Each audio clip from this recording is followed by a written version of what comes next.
Good evening friends. This Shankar. Welcome to info Tamil channel. இன்னைக்கு topic gold. நம்ம இன்னைக்கு காலையில எந்திரிச்சோனே நம்ம பாரத பிரதமர் நரேந்திர மோடிட்ட இருந்து நமக்கு எல்லாருக்குமே ஒரு அதிர்ச்சிகரமான நியூஸ் வந்துச்சு. என்னன்னா, இம்போர்ட் டியூட்டி டாக்ஸ் வந்து கோல்டு, சில்வருக்குலாம் வந்து 6 to 5% வந்து இன்கிரீஸ் பண்ணிட்டாங்க. ஏன் அப்டின்னா, 2 நாள் முன்னாடி பிரைம் மினிஸ்டர் மோடி வந்து சொன்னாங்க, யாரும் இன்னும் 1 வருஷத்துக்கு கோல்டு வாங்காதீங்க அப்படின்னு. அது சொன்னதே அதுவே நம்மளுக்கு அப்பயே ஒரு 2 வீடியோல நான் சொன்னேன் நானு. இது வந்து ஒரு ஒரு நோட்டிஃபிகேஷன் தான். ஒரு லீடர் வந்து இந்த மாரி வந்து வாய்ஸ் ஓவர் பண்றாங்க அப்படின்னா, அது இதுக்கான அறிகுறியா தான் நம்ம எடுத்துக்கணும் அப்படின்ட்டு.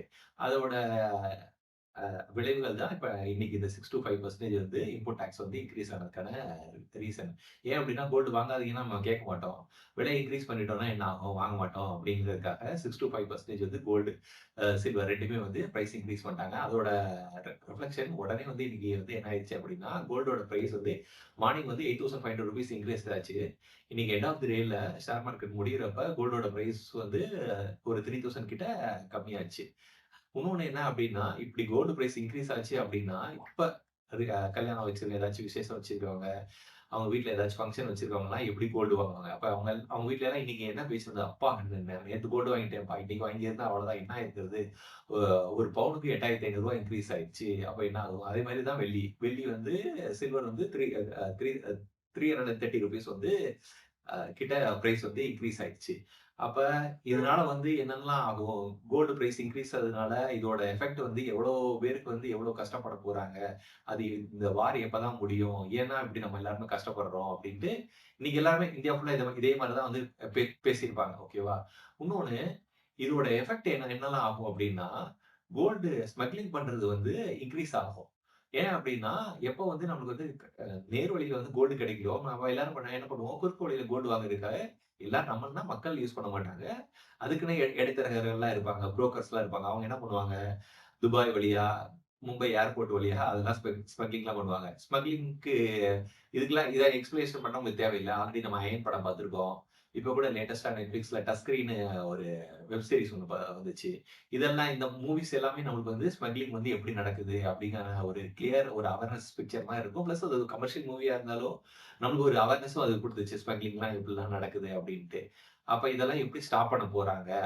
அந்த ஸ்மக்லிங்லாம் எப்படி ஸ்டாப் பண்ண போறாங்க? கவர்ன்மெண்ட் அதுக்காக என்ன பிளான்ஸ்லாம் வச்சிருக்காங்க? அப்படிங்கிறதெல்லாம் என்னங்கிறது இன்னும் தெரியல.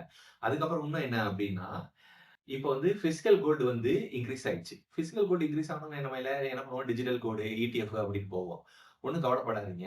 நம்ம பாரத பிரதமர் மோடி அதுக்கும் ஏதாச்சும் நம்ம வாங்க விடாத மாரி பிளான் வச்சிருப்பாங்க. எப்படி வச்சிருப்பாங்க அப்படின்னா, இப்ப இதுக்கு வந்து இம்போர்ட் டாக்ஸ வந்து இன்கிரீஸ் பண்ண மாரி, அதுக்கு வந்து என்ன பண்ணுவாங்க அப்படின்னா, லாங் டைம் கேப்பிட்டல் டாக்ஸ்ன்னு இருக்கும். அதாவது எப்படின்னா, இப்போ 1 இயர்க்குள்ள நீங்க வாங்குற இடிஎஃப்யோ, ஷேரையோ, கோல்ட் ரிலேட்டட் ஷேரையோ நீங்க வந்து விக்கிறீங்க அப்படின்னா, அதுக்கு வந்து ஷார்ட் டைம் கேப்பிட்டல் டாக்ஸ்ன்னு இருக்கு. அத நீங்க பே பண்ணணும். இப்ப லாங் டைம் கேப்பிட்டல் டாக்ஸோட அமௌண்ட்ட வந்து இன்கிரீஸ் பண்ணிட்டாங்கன்னா, டிஃபால்ட்டா வந்து நம்ம என்ன பண்ணுவோம்?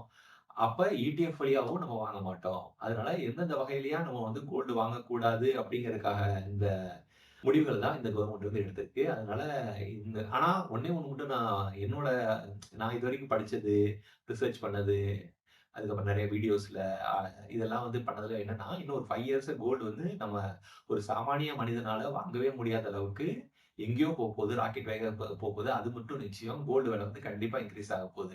அதனால முடிஞ்ச அளவுக்கு உடனே இதாயிருச்சு அப்படின்னு சொல்லிட்டு எல்லாரும் வந்து பேனிக் செல்லிங் வந்து பண்ணாதீங்க. அதாவது பயந்துகிட்டு போய் கோல்ட போய் அடகு வச்சுறது, இது பண்றது, அந்த மாரிலாம் இது பண்ணாதீங்க. கண்டிப்பா என்னைக்கா இருந்தாலும் கோல்டு வந்து இன்கிரீஸ் ஆகும். கோல்டோட ஹிஸ்டரியில அது அந்த பிரைஸ் டிக்ரீஸ் ஆனதுன்னு பார்த்தா ஒரு 5 டைம்ஸ் தான். ஆனா இன்கிரீஸ் ஆனதுன்னு பார்த்தா ஒரு மோர் தென் 50 டைம்ஸ் வந்து இன்கிரீஸ் ஆகுது. லாஸ்ட் இயர் வந்து இந்த அளவுக்கு இன்கிரீஸ் ஆகும் அப்படின்னு யாரும் எதிர்பார்த்துக்கவே மாட்டாங்க. அதனால முடிஞ்ச அளவு கோல்ட சேவ் பண்ணியே வைங்க. என்னைக்கா இருந்தாலும் அது ஹெல்ப் பண்ணும். எமர்ஜென்சி சிச்சுவேஷன்ல ஹெல்ப் பண்ணும். இன்னும் நெறைய பேர் வந்து என்னைய வந்து ஃபினான்ஸ் ரிலேட்டட் டாபிக்ஸ்லாம் வந்து பேச சொன்னீங்க. ஏன் அப்படின்னா, நான் ஒரு லாஸ்ட் ஒரு 4, 5 இயர்ஸாவே நான் நெறைய பேர மோட்டிவேட் பண்ணி, புஷ் பண்ணி, அத பத்தின அவேர்னஸ் கிரியேட் பண்ணி, WhatsApp வழியா, இல்ல டைரக்ட்டா ஒரு நம்ம மீட் பண்றப்ப, நெறைய பேர்ட்ட வந்து எப்படி எப்படிலாம் இன்வெஸ்ட் பண்ணணும்னு சொல்லியிருக்கேன். இன்வெஸ்ட்மென்ட் ரிலேட்டட் வீடியோஸ் எல்லாம் ஒரு 5 டூ 10 டேஸ்க்குள்ள நான் வந்து ஒவ்வொரு வீடியோவா போடுறேன். பெர்சனல் ஃபினான்ஸ் ரிலேட்டடா, இன்சூரன்ஸ் ரிலேட்டடா, ஹெல்த் இன்சூரன்ஸ், டெர்ம் இன்சூரன்ஸ் ரிலேட்டடா உங்களுக்கு வந்து வீடியோஸ் போடுறேன். இது எல்லாமே ஒரு நாலேட்ஜ் பர்ப்பஸ்க்காகவும், அவேர்னஸ்க்காகவும் தான். நான் வந்து இன்சூரன்ஸ் புரோக்கரோ, இதுவோ இல்ல. நான் உங்கள வந்து எதுவும் சஜெஸ்ட்லாம் பண்ண சொல்ல மாட்டேன். உங்களுக்கு வந்து ஒரு அவேர்னஸ் கிரியேட் பண்றேன். இதனால வந்து ஒரு ஒரு ஹெல்த் இன்சூரன்ஸ் எடுக்கல அப்டின்னா, நம்மளோட என்டயர் வெல்த் வந்து எப்படி ஸ்பாயில் ஆகுது அப்படின்னு தான். நான் வந்து இங்க வச்சிருக்க புக்ஸ்லாம் வந்து ஒரு ஆடுக்காக வைக்கல. இந்த புக்ஸ் எல்லாமே வந்து உங்களுக்கு வந்து ஹெல்ப் பண்ணும். உங்க நாலேட்ஜ இம்ப்ரூவைஸ் பண்றதுக்கு ரொம்ப ஹெல்ப்ஃபுல்லா இருக்கும்.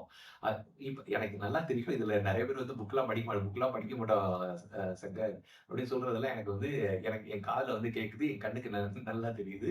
இருந்தாலும் என்னைக்காச்சும் ஒரு நாள் இந்த புக்ல என்னலாம் கன்டென்ட் போட்டுருக்காங்கன்னு நானே அதே ஒரு வீடியோல போடுறேன். அடுத்த வீடியோல நம்ம என்ன டாபிக் பேசுவோம், என்ன கன்டென்ட் பேசுவோம், இந்த வீடியோ எப்படி இருந்துச்சு அப்படிங்கிற ஃபீட்பேக்லாம் வந்து என் கமெண்ட்ஸ்ல வந்து சொல்லுங்க. என் சேனல டெய்லியும் வந்து வாட்ச் பண்றதுக்கு ரொம்ப ரொம்ப நன்றி. தேங்க்ஸ். லைக் பண்ணுங்க, கமெண்ட் பண்ணுங்க, சப்ஸ்கிரைப் பண்ணுங்க. Thanks guys.